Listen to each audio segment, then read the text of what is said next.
పొరపడ్డారండి. పెద్ద మనుషుల్ని ఎప్పుడు నమ్మకూడదండి. ఏమిట్రా మీ మొహం అండ ఆ చెప్పేది ఎవరో తిన్నగా చెప్పి చావండారా? అది కాదండి, పెద్ద మనుషులు మీద దొంగలండి. వాళ్ళు మూత కడతారు, వెనకాల కన్నాలు తోటారు. మా మాట అబద్ధం వచ్చి చూడండి. రండి. అయ్యో మరి ఇది దొంగలు దొంగలు కాదండి, వాళ్ళు పెద్ద మనుషులు. ఏమి ఎత్తుకోలేదు కదా? ఎత్తుకొని ఇస్తానా అండి? కాబట్టి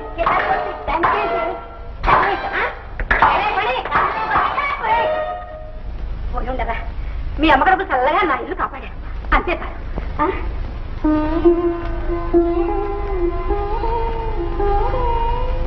అమ్మా, ఇందాక మహారాజు గారు వచ్చినప్పుడు నాకు చాలా భయం వేసింది. భయం ఎందుకు చిత్రిక? ఆనాడు నిన్ను దూషించానని ఈనాడు శుచిగా పూజకొచ్చారే. అదంతా మిమ్మల్ని మెప్పించడానికి కానీ నిజం అనుకున్నారా? ఆయన వంటి కామాంధులు ఈ భూ ప్రపంచంలో ఎవ్వరూ ఉండరు.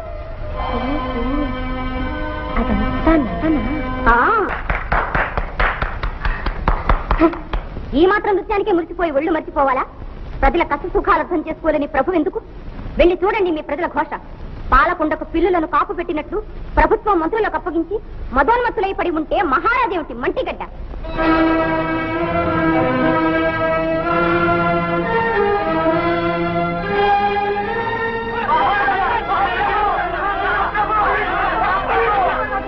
ఏమిటి దుర్నయం?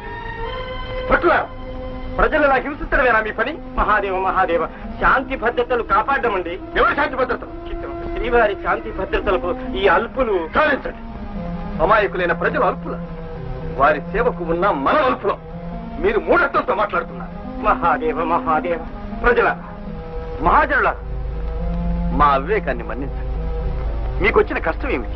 మహారాజా, ఆ రాజకం ప్రబలింది. దొంగల వాదం మరీ మితిమీరిపోయింది ప్రభు. పట్టపగలే మా సర్వస్వం దోపిడీ చేస్తున్నా.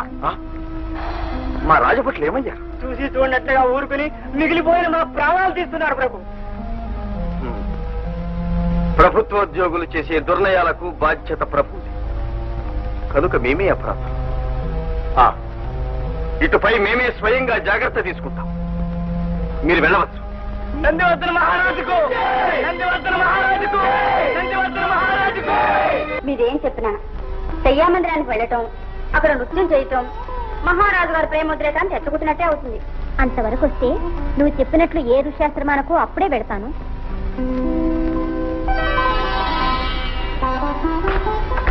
చిత్రిక వెళ్ళు. చిత్రిక నువ్విక్కడే ఉండు. చిత్రలేఖ, ప్రత్యేకంగా నీతో ఒక క్షణం ప్రసంగించదలిచిన. చిత్రలేఖ, మాకు సన్మార్గోపదేశం చెయ్యటానికి ఆ పరమేశ్వరుడే నిన్ను పంపినట్లు భావిస్తుంది. చిత్రలేఖ, నీ కోపదృష్టితో మేము మా దురభ్యాసముల నుండి విముక్తులమైన నీ రూక్ష వీక్షణ కటాక్షములే ఇంత ప్రబలమైతే మరి నీ మధుర మనోజ్ఞ దరహాస చంద్రికలు వెలయిస్తే మేము దాసోహమనటంలో సందేహం ఏముంటుంది? మహారాజా, ఏమిటి ఉన్మాద ప్రలాపం?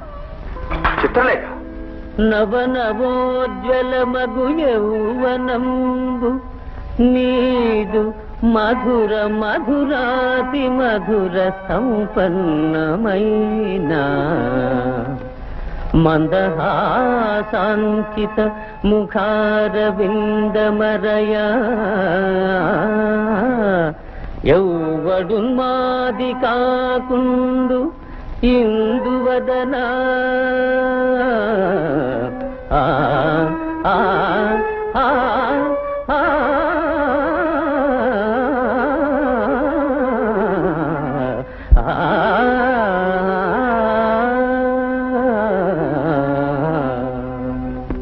అయితే నన్నేం చేయమంటారు? ప్రేమదానం చెయ్యమంటున్నా. మమ్ము వివాహమాడి మహారాజ్ఞివై మా రాజ్యలక్ష్మితో పాటు మమ్మల్ని ఏలుకోమంటున్నా. చాలించండి. నన్ను వివాహమాడి శాశ్వతంగా మానవ స్త్రీ చేయదలుచుకున్నాను. మా మనోభీష్టాన్ని నీకు తెలుపుకున్నామే కానీ నీకు మనోవ్యత కలిగించడం మా అభిమతం కాదు. క్షమి.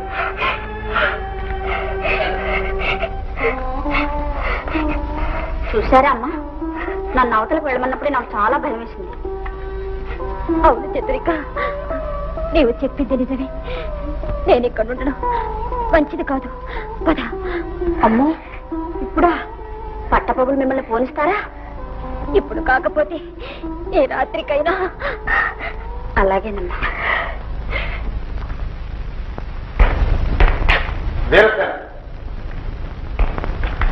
చూచావుగా ప్రజలకు చిత్తం. అందుచేత మన ఉభయలం బయలుదేరి ఆ దొంగల ఉదంతం తెలుసుకోవాలి. ఏళ్ళవారు బయలుదేరేందుకు నేను రాజభట్లను వెంట పెట్టుకుని వెళ్లి వాళ్ళని బంధించి తెస్తాను. రాజభట్ల మీద మాకిప్పుడు నమ్మకం లేదు. మనమే స్వయంగా వెళ్లి ఆ దొంగల ఉనికిని తెలుసుకోవాలి. చిత్తం. మనం మారువేషాల్లో వెళ్ళడం మంచిది. అలాగే మహారాజా.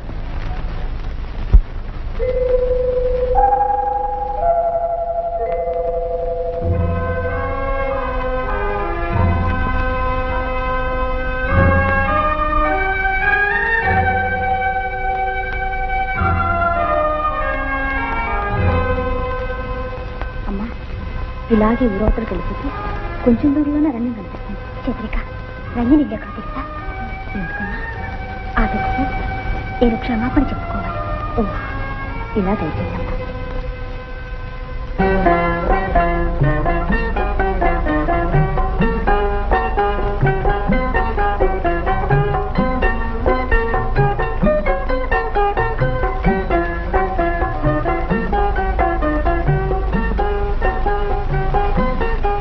అమ్మా, నిద్రపోతున్నారా? చిత్రలేఖాదేవి గారు వచ్చారు మిమ్మల్ని చూడటానికి. రంజని,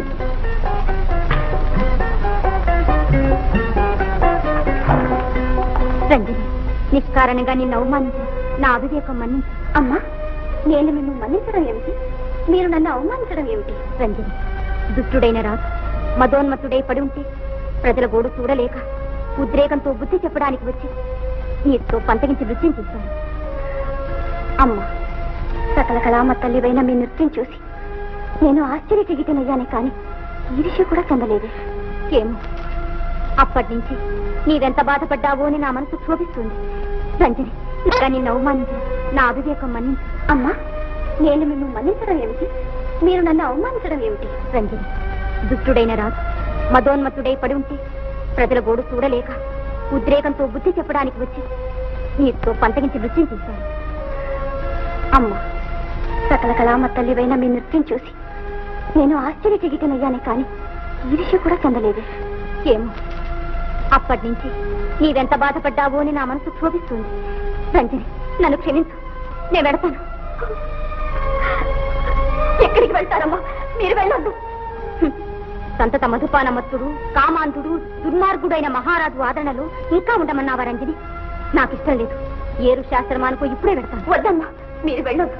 మహారాజు గారిని మీరు అపార్థం చేసుకున్నారు. వారు చాలా మంచివారు. ఆడిన మాట తప్పని సత్యవాది, శివభూజా దురంధరులు. మీకోసం ఆయన మధుపానం కూడా విరమించారు. మీపై అపరిమితాలు రాగంతో ఉన్నారు. మిమ్మే రాణిగా చేసుకోతలిచి ప్రియురాల్ని నన్ను కూడా విస్మరించారు. అందుకే వెళ్ళిపోదలుచుకున్నాను. రంజని, నేను రాణి పదవి నాశించలేదు. ఈ మానవ లోకంతో నాకు నిమిత్తం లేదు. ప్రశాంతంగా ఏరు శాస్త్రంలోనూ పరమేశ్వర ధ్యానం చేసుకుంటా. వద్దమ్మా, మీరు వెళ్ళొద్దు. రాజమందిరంలో మీ పూజా పునస్కారాలకు ఏ అంతరాయం కలగదు. వద్దు రంజని, నీ సౌఖ్య సంతోషాలకు కూడా నేను అంతరాయం కలిగించలేదు. నన్ను వెళ్ళని. ఏంటిది? సంతోషించవలసిన దానికి దుఃఖిస్తున్నారే? దుఃఖించక సంతోషం ఎలా వస్తుంది? నేను అల్పురాళ్ళు కనుక ఓర్చలేక ఆమెను వెళ్ళగొట్టడానికి నిన్ను నియోగించాను. కానీ ఆమె నా సౌఖ్య సంతోషాల కోసమే వెళ్ళిపోతున్నానన్నది నువ్వు వినలేదా? నేను నా సౌఖ్యాల కోసం మహారాజుని దుర్వ్యసనాలతో అధోగతికి తెస్తే ఆమె ద్వేషంతోనే ఆయన చక్కదిచ్చి ఉద్ధరించింది. అట్టి సుగుణాత్మురాలికి అపకారం చేసిన పాపిని, మహాపాపిని.